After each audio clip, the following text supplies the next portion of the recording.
안녕하세요. 혹시 어디든 진심은 통하게 되어 있다 라는 말 들어보셨나요? 아니면 낱말은 새가 듣고 반말은 쥐가 듣는다. 이런 속담은 우리나라에서 태어나 자라신 분들이라면 한 번쯤은 들어보셨을 거예요. 저는 최근에 이 두 가지의 말이 진짜로 맞다는 걸 저의 인생을 통해 경험하게 되었습니다. 저의 인생 경험을 하게 해준 곳은 다름 아닌 시댁인데요. 보통 시댁이라고 하면 시어머니와의 에피소드를 생각하시겠지만 특이하게도 저는 시아버지와 그의 큰며느리인 형님과의 사이에서 겪게 된 일이랍니다. 저는 두 형제가 사는 집에 작은 며느리로 시집을 가게 되었어요. 처음부터 시어머니는 일찍 돌아가셨기 때문에 시아버지 혼자서 두 아들을 키우며 고생을 많이 하셨었어요. 그래서 저는 이 집으로 시집을 가게 되면 시아버지를 저희 친정 아버지라고 생각하고 잘 모셔야겠다 생각을 했었죠. 하지만 시아버지의 생각은 저와 달랐습니다. 제가 시아버지를 대하는 좋은 마음과는 달리 시아버지는 저에게 좀처럼 마음을 열지 않으셨죠. 아니, 열지 않았다기보다는 저희 시아버지는 오랜 시간을 홀로 고생하신 분이라 그런지 사람을 향한 외로움이 좀 크신 분이셨는데요.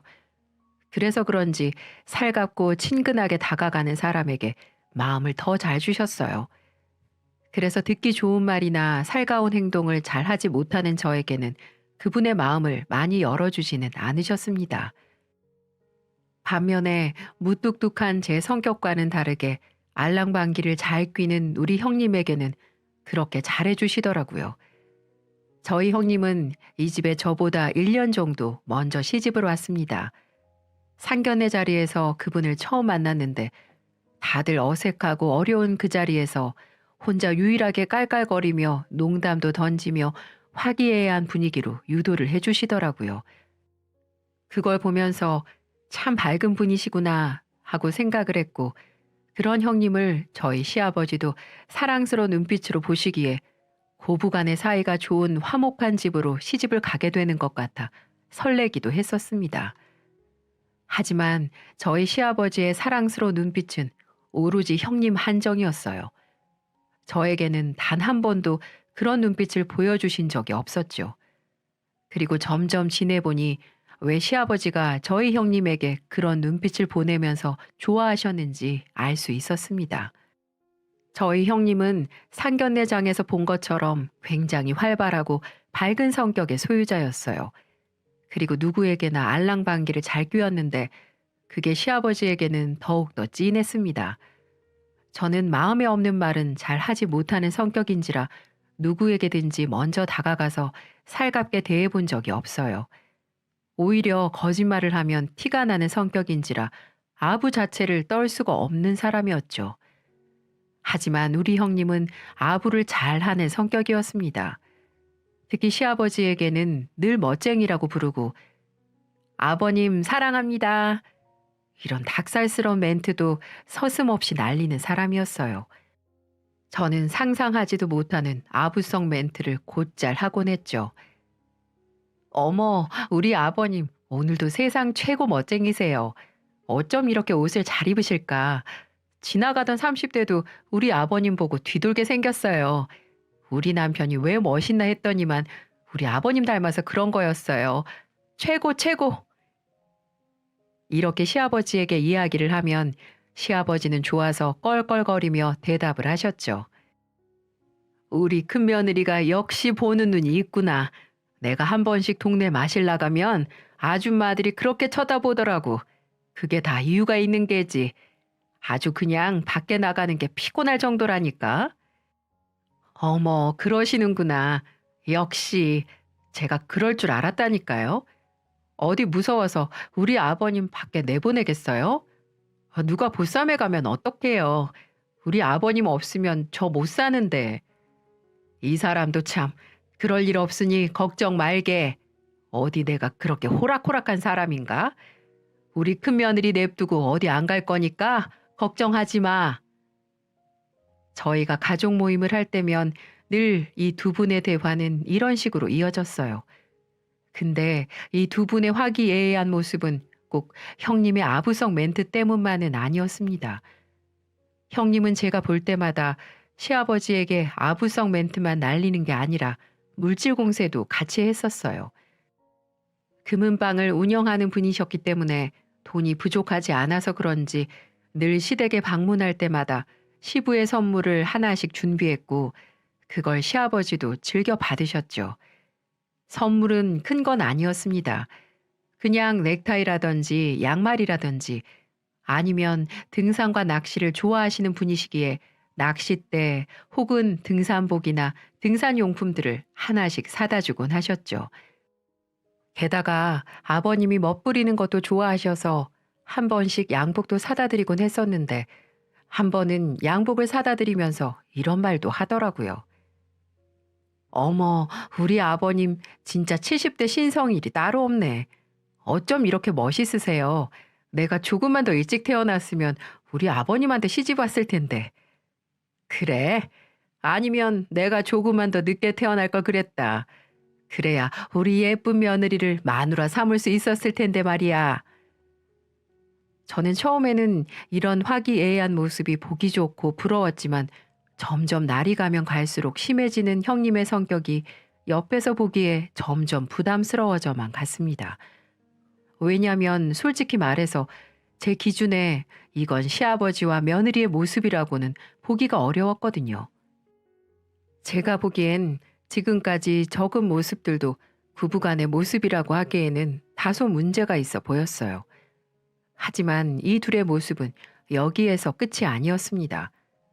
한 번은 몇 년 전에 있었던 일인데요.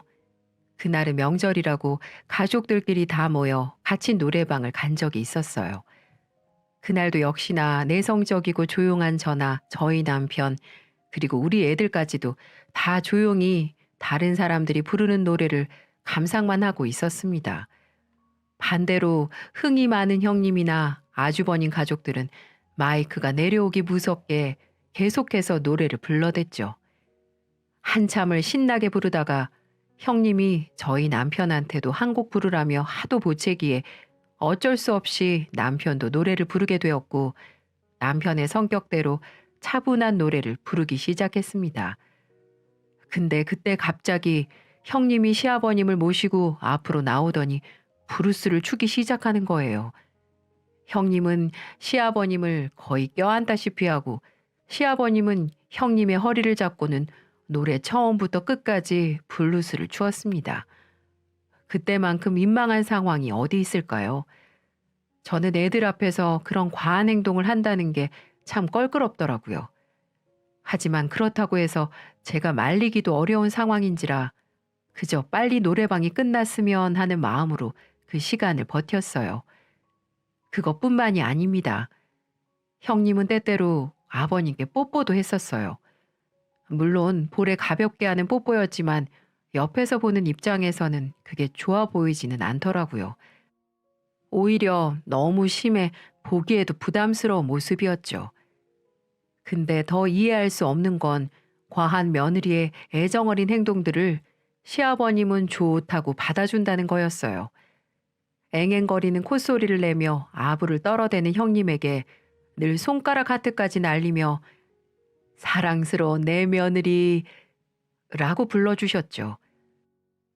하지만 큰형님과 성향이 완전히 반대인 저에게는 늘 짜증만 내셨습니다. 왜냐면 저는 시아버지에게 어떠한 애정 행각도 하지 않았거든요. 오히려 늘 현실적인 이야기를 하며 잔소리를 하던 저였기에 저만 보면 늘 역정을 내셨어요.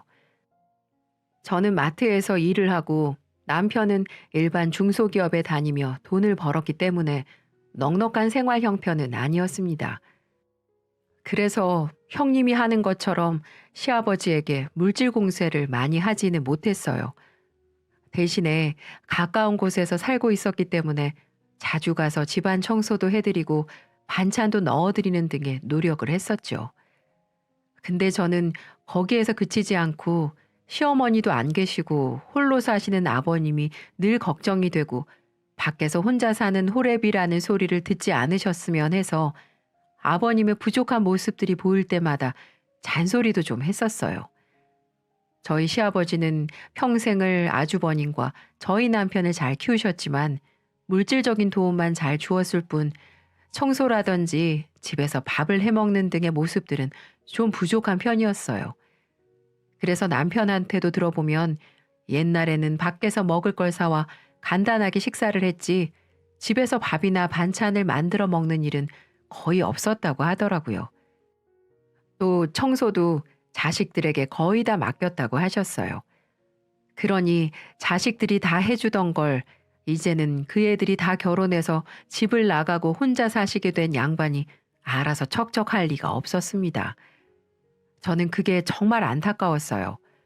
제가 시집을 갔을 때만 해도 시아버지는 60대 중반 나이셨는데 아직 정정하신 나이였는데도 불구하고 60년 인생을 평생 청소에 청자도 모르시던 분이라 그런지 제가 한 번씩 시댁으로 갈 때마다 개판 5분 전이라는 말이 딱 어울리겠다 싶을 정도로 엉망으로 해놓고 사시더라고요.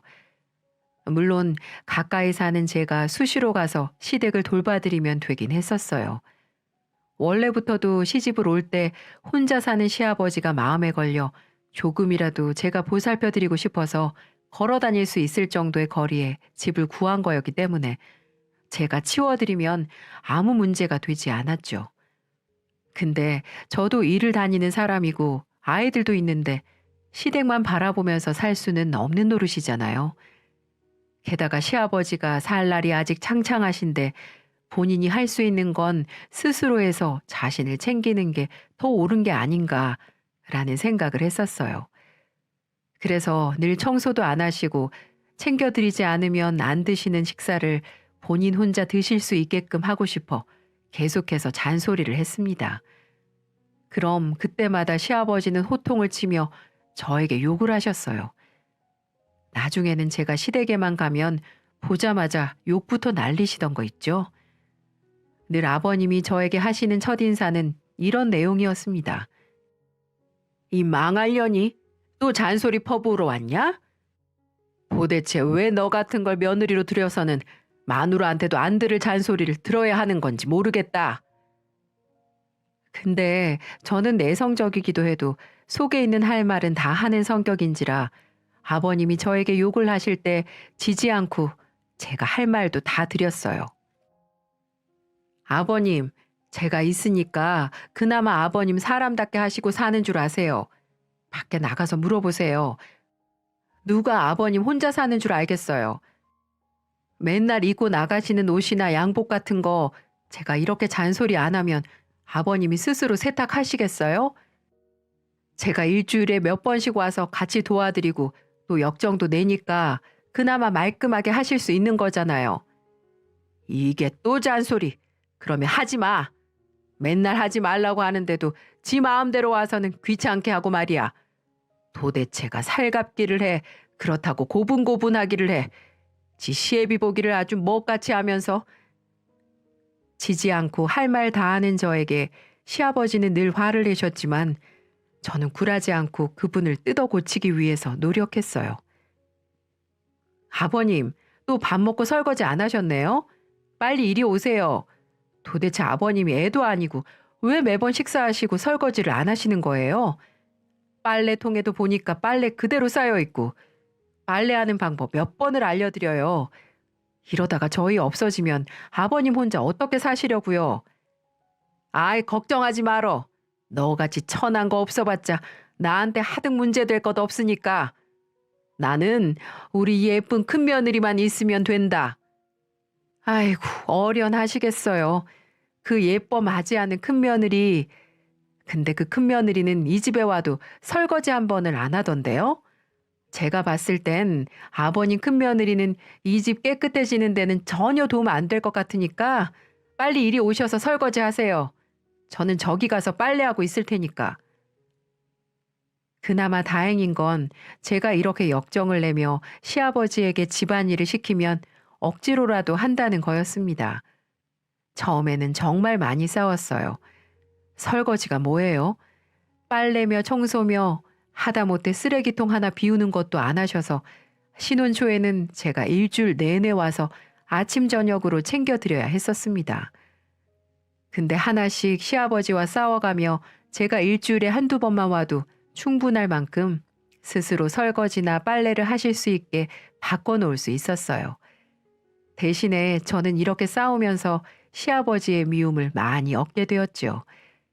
쓴소리하는 저와는 달리 자신에게 꿀 발린 소리만 해대는 큰며느리에게만 시아버지는 무한 애정을 부어주셨죠. 그래도 저는 그 둘의 모습이 부럽지 않았습니다. 왜냐면 저는 원래도 가식을 떨어가며 아부하는 성격도 아닌데다가 오히려 그런 애정 행각들은 부담스러운 사람이었거든요. 그래서 그냥 그 둘이 좋은 대로 지내면 그걸로 다행이다라고 여기며 지내고 있었어요. 그렇게 5년 정도의 시간이 흘렀을까요? 아무 문제 없어 보였던 시아버지와 형님의 모습에서 큰 사실을 하나 알게 되었습니다. 정확하게 말하면 이 둘의 문제라기보다는 형님의 문제였죠. 저는 우연히 형님의 실체를 목격하게 되었고, 그때부터 이 사람은 진짜 무서운 사람이구나 라는 걸 느끼게 된 사건이 한 번 있었습니다. 어느 날 웬일로 저희 형님이 혼자서 시댁을 방문했더라고요. 그날은 제가 집에서 애들이 닭볶음탕이 먹고 싶다고 노래를 부르기에 가족들 것 만들면서 시아버지 것도 조금 해서 가져다 드리던 날이었어요. 애들은 남편이 챙겨서 먹인다고 하길래 저는 아버님하고 먹을 생각으로 가지고 가서는 막 차리고 있는데 형님이 손에 뭘 가득 들고 찾아왔더군요. 그러면서 특유의 앵앵거리는 목소리로 이야기를 하더라고요. 우리 멋쟁이 아버님 어디 계세요? 예쁜 맏며느리 왔어요.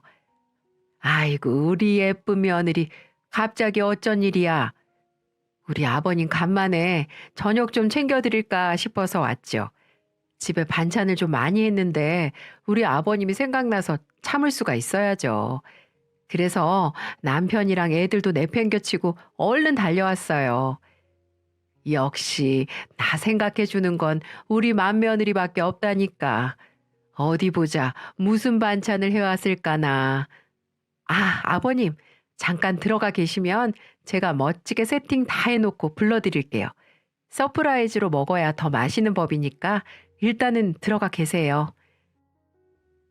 형님은 반찬을 구경하려는 시아버님을 왜인지 모르게 급하게 방으로 들어가시게끔 했고 헐레벌떡 주방으로 오셔서는 먼저 와서 밥을 차리고 있는 저를 발견하고는 멋쩍게 이야기를 하셨어요.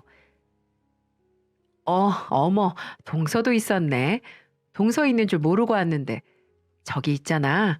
동서한테는 어쩔 수 없이 말해야겠다. 이거 반찬 아버님께는 내가 만들었다고 했으니까 좀 모른 척 좀 해줘. 네?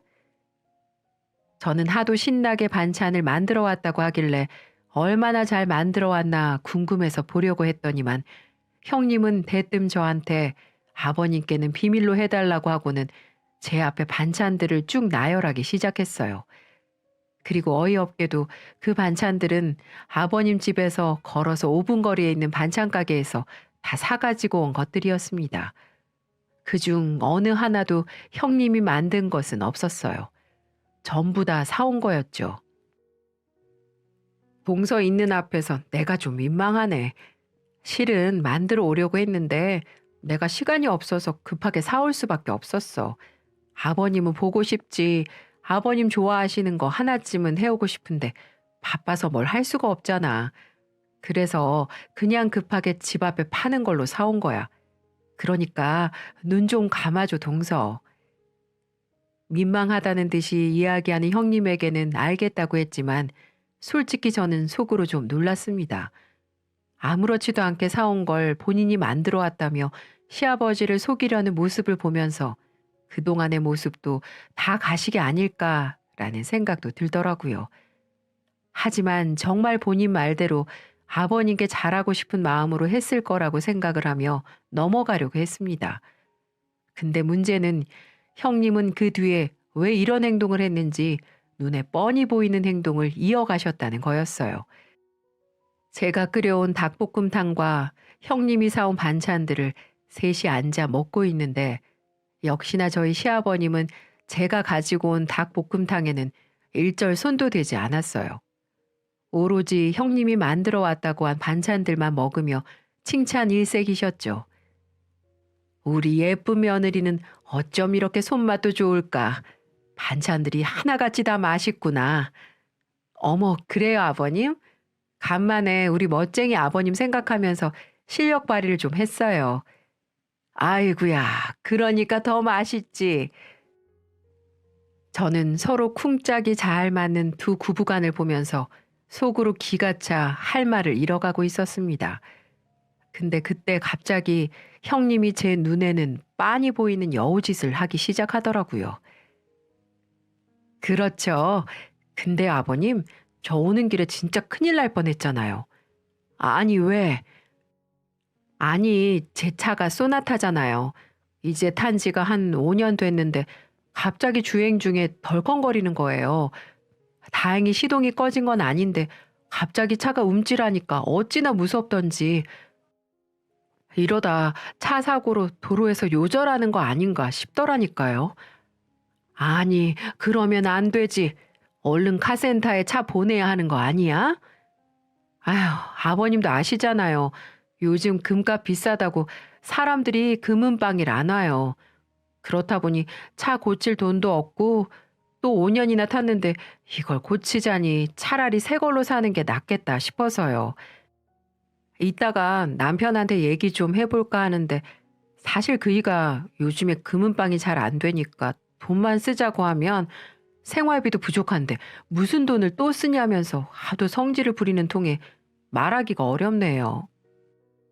그래, 금은방이 요즘 어렵단 말이지. 우리 며느리 차 타다가 큰일 나면 이 시애비 가슴 찢어지는데 그럼 이 시애비가 하나 사주랴? 네? 어머, 아버님이요? 그래, 내가 너 위해서 이런 것도 하나 못 해줄까? 어머머머, 정말요? 아니, 안 그래도 요즘 제 친구가 자기네 시아버지가 그랜저 뽑아주셨다고 자랑을 하도 하길래 부러워서 마음이 좀 그랬는데 역시 우리 아버님 최고. 우리 멋쟁이 아버님이 어디 가서 꿀릴 사람이 아니라는 거 저 이번에 다시 한번 느껴요, 진짜. 그랬어? 걱정하지 마. 이 시애비가 그랜저 풀옵션으로 하나 쌈박하게 뽑아줄게. 우와, 우리 아버님 진짜 최고. 사랑해요, 아버님. 형님은 차를 뽑아주겠다는 시아버지 이야기에 환호를 지르며 급기야 시아버지 볼에다가 뽀뽀까지 해댔어요. 저는 그 민망한 장면을 보면서 어이가 없기도 했지만 저한테는 한 번도 좋은 말을 해주지도 않고 지나가던 머리핀 하나를 사준 적 없는 시아버지에게 좀 서운한 마음이 들어 얼른 식사를 마치고는 집으로 와버렸어요. 그 이후 가족 모임 때 보니 형님이 당당하게 시아버지가 사준 걸로 보이는 그랜저를 타고 시댁에 왔더라고요. 그걸 보니 마음이 더 서운하고 어려웠습니다. 근데도 저희 아버님은 저의 시무룩한 모습은 보지도 않고 본인 큰며느리가 이 세상 최고인 양 굴어대며 둘이서 신나게 짝짝꿍을 해댔죠.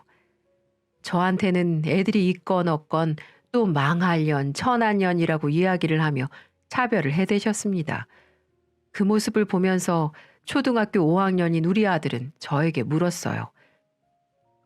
엄마, 왜 할아버지는 맨날 큰엄마만 좋아하고 엄마한테는 욕해? 우리 엄마 속상하게 왜 맨날 욕하는 거야? 할아버지 진짜 못됐어. 진짜 미워. 제 마음을 알아주는 우리 아들 때문에 그날은 정말 눈물까지 날 것 같더라고요. 하지만 그렇다고 아이에게 할아버지의 험담을 할 수는 없어 좋게 이야기하고는 끝냈습니다. 큰엄마가 할아버지한테 잘하시잖아. 엄마는 큰엄마처럼 살갑게 못해서 할아버지랑 그만큼 안 친해서 그래. 그래도 할아버지 진짜 너무해. 아이들이 볼 때도 시아버지가 형님과 저를 차별하는 게 느껴진다는 걸 그때 알고 나서는 살짝 민망하면서도 비참한 생각까지 들었어요. 그래서 더더욱 시댁에는 잘 안 찾아가게 되었죠. 근데 또 이제는 제가 발길이 뜸해지니 시아버지가 다른 이유로 난리더라고요. 야, 이 망할 것이 왜 코빼기도 안 보여? 집이 개판인데 청소 안 해? 언제는 잔소리를 한다고 욕을 해댔으면서 이제는 시댁 청소를 안 한다고 성화를 내는 시아버지에게 저도 덩달아 소리를 질러버렸습니다. 아버님, 제가 무슨 아버님 시녀예요? 집 봐주는 가정부냐고요. 아무것도 안 하는 큰형님한테는 그랜저까지 사다 바치시면서 일주일에 한두 번씩 꼬박꼬박 가서 밥 차려드리고 청소 빨래 다 해드리는 저한테는 길바닥에 버려진 머리끈 하나 안 주워다 주시는 분이 왜 또 청소를 시키시는데요? 저도 자존심이라는 게 있어요. 맨날 아무 말 없이 아버님 뒷바라지 다 하니까 당연한 걸로 느껴지세요? 저도 마트에서 일하느라 바빠요. 그러니까 이제부터 저한테 이거 해라 저거 해라 하지 마세요. 저는 처음으로 아버님께 서운함을 내비치면서 전화도 먼저 확 끊어버렸습니다. 그랬더니 제 말에 더 화가 났는지 아버님한테 전화가 오고 난리가 났더라고요. 하지만 받지 않았어요. 저도 서운함이 극에 달해 이제는 아버님께 더는 잘해드리고 싶지가 않았거든요. 아버님도 화를 내다 내다 제풀에 지쳤는지 초반에는 저희 남편한테 전화를 해서는 제 욕을 막 하시다가 저희 남편도 그걸 받아주지 않으니까 아예 저희 쪽으로는 연락 한 통 없으셨어요. 저도 큰형님이나 잘 챙기면서 사시라고 냅두고 싶어 굳이 연락하지 않았습니다. 그렇게 거의 1년 정도 지났을까요? 명절도 다 건너뛰고는 시댁에 안 갔다가 그 다음 명절에 저희 남편한테 아주버님이 전화를 해서는 아버님께 그러면 되겠냐고 타이르시기에 마지못해 아버님 생신날 찾아뵙게 되었어요. 그리고 그날 큰형님과 저의 전세가 완전히 역전되는 사건이 터지고 말았습니다. 아주버님께서 저희 부부와 아버님의 화해를 돕겠다는 취지로 가족 모임을 주선하셨고 어렵사리 시아버지 생신날 온 가족이 모이게 되었죠. 그날 우리 애들도 다 같이 모였는데 그 애들로 인해서 집안이 거의 풍비박산이 날 만큼 큰 소리가 나게 되었죠. 형님네나 저희는 똑같이 일남 일녀를 키우고 있었고 둘 다 비슷한 시기에 결혼을 하고 애를 낳았기 때문에 양쪽 집안 자식들이 다 또래로 크고 있었어요. 형님네 아들은 6학년, 우리 아들은 5학년이었죠. 그래서 가족들끼리 모일 때면 애들끼리 모여서 잘 놀곤 했었죠. 그날도 아이들끼리 방에 들어가 놀고 있었고 저희는 아직 화가 안 풀린 시아버지와 이야기를 나누고 있었어요. 참내, 저 망할 것들을 왜 데리고 와서는 기분을 잡치게 만들어. 누가 불렀냐? 기껏 생신이라고 찾아뵌 저희들에게 시아버지는 또 역정을 내셨습니다. 저희도 안 오고 싶었는데 형님이 하도 성화를 부리시길래 와봤어요. 근데 괜히 왔다는 생각이 드네요. 아버지, 정말 그러시는 거 아니에요. 이 사람이 아버지한테 얼마나 잘했는데 그렇게 못되게 구세요? 잘하기는 뭘 잘해. 지 시애비 어려운 줄도 모르고 잔소리나 해대는 것한테. 어머 아버님, 노여움 푸세요. 동서 성격이 원래 좀 무뚝뚝하잖아요. 저처럼 살갑게 구는 게 더 어려운 거예요. 동서가 정상이라고요. 대신에 제가 그 어려운 거 다 해드릴 테니까 동서한테는 큰 거 바라지 말고 그냥 전처럼 잘 지내세요. 아이고 그래 그래. 역시 우리 큰며느리가 얼굴도 예쁘고 마음도 예쁘고 최고로구나. 이제는 제 앞에서 대놓고 여우짓을 해대는 큰형님도 꼴도 보기 싫고 거기에 홀딱 넘어가 저는 안중에도 없는 시아버지까지 보면서 이곳에 더 있을 가치가 없겠다 싶어 집으로 가려고 했어요. 정말 꼴불견 불려우 같은 짓을 해대니 도저히 그 광경을 못 보겠더라고요. 근데 그 순간 제 아들의 충격적인 행동에 시댁은 그야말로 초토화가 되고 말았습니다. 제 아들은 제가 시부에게 무시당하는 꼴을 보자 갑자기 거실로 나오더니 지 할아버지한테 뭔가를 들려주겠다고 하더군요. 아무도 예상하지 못한 상황이었어요. 그리고는 자신의 핸드폰을 들어 온 가족이 있는 앞에서 음성 메시지 같은 걸 하나 들려줬습니다. 그 음성 메시지를 듣고 난 뒤 시부는 거의 뒷목을 잡다시피 했습니다. 음성 메시지 속 내용은 큰형님네 첫째 아들과 우리 아들의 대화 내용이었고, 그 대화 속에서 대부분 이야기를 뱉어내는 사람은 형님네 아들이었습니다. 야, 우리 엄마 진짜 간사하다. 우리 반 여자애들이 진짜 뒷담화 잘하는데 우리 엄마가 걔네들 이길걸? 할아버지하고 통화할 때마다 멋쟁이 아버님 최고예요. 사랑해요. 이러면서 전화 끊자마자 우리 아빠한테는 토 나와서 이지도 못하겠다고 맨날 그래. 언제까지 노망난 노인네한테 뽀뽀까지 해대면서 아부 떨어야 하냐고 한다니까. 그러고는 빨리 돼졌으면 좋겠대. 그래도 차 사주고 돈도 주고 이러니까 이 짓도 하지. 안 그러면 진작에 내다 버렸을 거라고 맨날 말해. 아들이 들려준 녹음본은 형님네 아들과 얼마 전에 통화했던 내용을 가족들에게 까발린 거였습니다. 평소 무시당하고 구박받은 엄마를 보면서 아들도 참지 못하고 세상에 공개한 거였어요. 충격적인 형님의 실체가 담긴 내용을 들으면서 당연히 시부는 충격을 받은 듯 했습니다. 그 내용을 들으면서 형님은 사색이 되어 저의 아들을 말려보려고 했지만 아버님이 직접 그 핸드폰을 빼서 듣는 통에 끝까지 다 들을 수밖에 없었어요. 음성 메시지가 끝나자마자 제 아들은 자신의 할아버지에게 이렇게 말했습니다. 할아버지 미워요. 우리 엄마한테 맨날 욕하고 엄마만 미워하고 큰엄마만 좋아해요? 근데 형이 다 말해줬어요. 큰엄마가 할아버지 앞에서만 좋아하고 뒤에서는 욕하는 거 다 들려줬다고요. 그 얘기가 나온 순간 형님은 얼굴이 하얗게 질려 도망치려는 자세를 취하는 거 있죠. 충격에 빠진 시아버지는 울면서 이야기를 하는 저희 큰아들의 소리를 들으며 그 이야기 속의 주인공인 형님을 호되게 다그치기 시작하셨습니다. 당장 바른 대로 말해. 이게 다 무슨 말이야?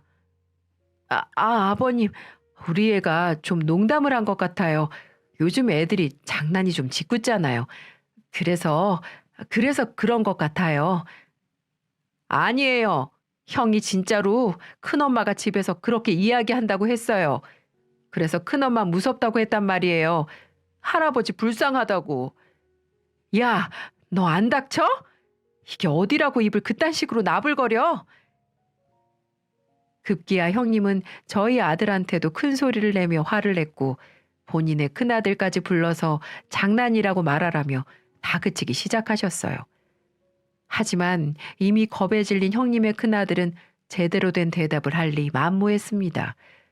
그 뒤에 모든 상황은 점점 더 아수라장이 되어갔고 온갖 변명을 하며 자신의 아들을 혼내는 형님의 모습과 그 앞에서 울고불고 난리가 난 애들로 인해 엉망이 된 상황은 한 사람의 행동으로 인해 마무리가 되었어요. 짝! 놀랍게도 시아버지는 화가 난 표정으로 있는 힘껏 형님의 머리를 내리치셨고 형님은 그 자리에서 바닥으로 내팽겨져 쳐졌습니다. 모두가 놀라 지켜보고 있는 상황에 시아버지는 바로 말을 이어나갔어요. 이 나쁜 년, 이 천하의 나쁜 년아. 네가 감히 나를 속여? 감히 나를 농락해? 아버님, 죄송해요. 잘못했어요. 다시는 안 그럴게요.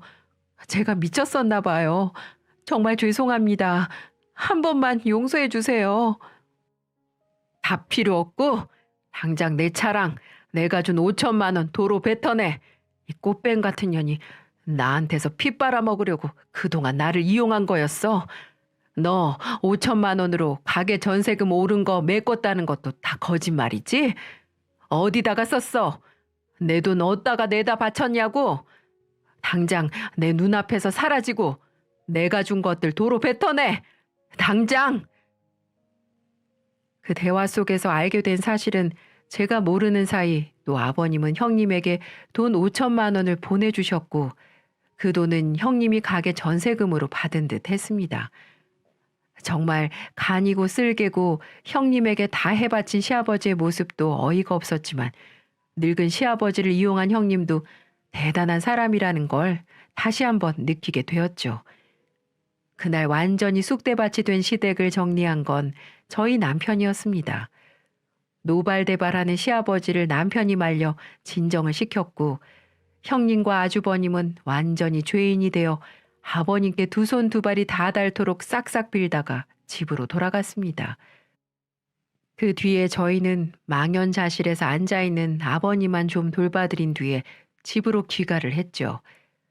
그리고 그날 이후 아버님이 저희를 시댁으로 부르셨어요. 그리고는 저희가 처음 보는 말투와 모습을 저희 두 부부에게 보이셨습니다. 애미야, 그동안 미안했다. 내가 눈에 보이는 것에 마음이 빼앗겨서 나한테 진심을 다해 잘해준 너를 막대했어. 정말 미안하다. 나이 먹는다고 다 철이 드는 건 아니야. 내가 이 나이 먹도록 여전히 철이 없고 사람이 덜 돼서 진짜 나를 생각해주는 너를 보지 못했다. 부디 용서해다오. 아버님, 큰며느리가 나한테 한 짓을 생각하니 처음에는 분하더구나. 근데 더 지나고 생각을 하니까 큰며느리 그늘에 가려져서 나한테 헌신한 너를 내가 보지 못했다는 걸 깨닫게 되었어. 그저 잔소리한다고 맨날 욕이나 했지. 묵묵히 진심을 보여준 너를 내가 못 봤다. 정말 미안해. 아버님, 이제라도 알아주셔서 감사합니다. 그리고 형님처럼 제가 살갑게 아버님을 대하지 못한 건 사실이니까 부족한 저의 모습도 용서해 주세요. 그리고 이해해 주시고요. 그럼 이해하고 말고 이제는 다 안다. 오히려 나는 이제 그런 모습이 다 가식이라는 게 너무나도 화가 나고 싫어서 당분간 큰애들은 안 볼 생각이다. 그리고 걔네들한테는 차고 돈이고 다 돌려받았어. 부족하겠지만 이건 어차피 내 거 아니다 생각하고 큰애들한테 준 거였으니 네가 받아서 써라. 네? 이거를요? 그래. 차는 뭐 정 타기 싫으면 팔아서 다른 걸로 사도 좋고 이 5천만 원은 너네 필요한데 가져다 써. 통장에 넣어놓으면 이자라도 조금씩 쌓이니까 보관하고 있던지. 아버님은 놀랍게도 저희에게 형님에게 주었던 그랜저와 현금 5천만 원을 주셨어요. 저는 솔직히 그 돈을 받지 않으려고 했지만 옆에서 남편이 그동안 제가 고생한 값이라고 생각하고 기분 좋게 받겠다면서 넙죽 가지고 오더라고요. 그걸 저도 그냥 그렇게 하라고 냅뒀습니다. 그 뒤로 형님네는 아버님의 마음을 돌리고 용서를 받기 위해서 하루가 멀다 하고 찾아와서 싹싹 빌고 있습니다. 전에는 문도 열어주지 않는 아버님 덕에 맨날 밖에서 시간 보내다 가던 분들이었는데 제가 아버님 집에 있을 때 오셨길래 얼른 문을 열어드렸더니 바로 집으로 들어와 무릎이 닳도록 꿇고 앉아서는 한참 용서를 구하더라고요. 아버님, 제발 용서해 주세요. 언제까지 저희 안 보실 거예요? 잘못했어요, 아버님.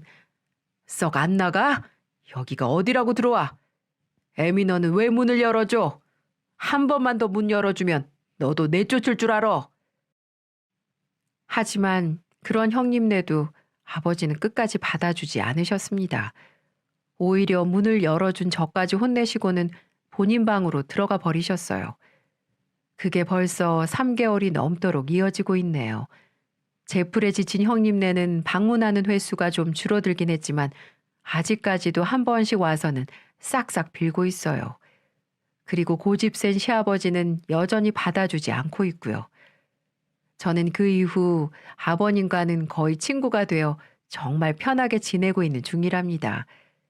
이제는 제가 하는 잔소리에 아버님은 제깍제깍 움직이면서 집안일을 곧잘 하고 계세요. 그러면서 한 번씩 5만 원씩 용돈도 주시면서 저희 애들 치킨이나 시켜주라며 애정어린 모습도 보여주고 계시죠. 사람이 살다 보니까 이렇게 제 진심이 전달되는 순간을 맞이하게 되더라고요. 정말 현명한 우리 아들만 아니었다면 아직도 차별을 받으며 살고 있을 텐데 다행히 우리 아들 덕분에 제가 이렇게 복에 겨운 인생을 살고 있네요. 형님이 뭐 불쌍하다는 생각도 들지만 뭐 자업자득이겠죠. 그렇게 시부에게 뭐 하나 뜯어먹으려고 생쇼를 하다니 요즘은 제게 와서는 자기 말 좀 잘해달라고 제게 와서 아부를 떠네요. 어떤 극작가가 이런 말을 했더라고요. 우리는 오늘은 이러고 있지만 내일은 어떻게 될지 누가 알아요? 정말 이 사람의 말대로 영원히 시아버지의 차별 속에서 살 것만 같았던 저의 인생은 완전히 역전되어 오히려 큰형님께 갔던 사랑을 독차지하며 지내고 있습니다. 물론 저는 형님과는 전혀 다른 결로 시아버지와 화목하게 지내고 있지만 시아버지도 저도 서로에게 가장 편안하고 좋은 친구가 되어 너무나도 잘 지내고 있어요. 여러분, 제가 경험해 보니 사람의 진심은 통하게 되어 있습니다. 여러분도 주변 사람들에게 여러분의 진심이 보이고 보상받을 수 있는 날이 오기를 기대하며 응원할게요. 지금까지 저의 사연을 들어주셔서 감사합니다.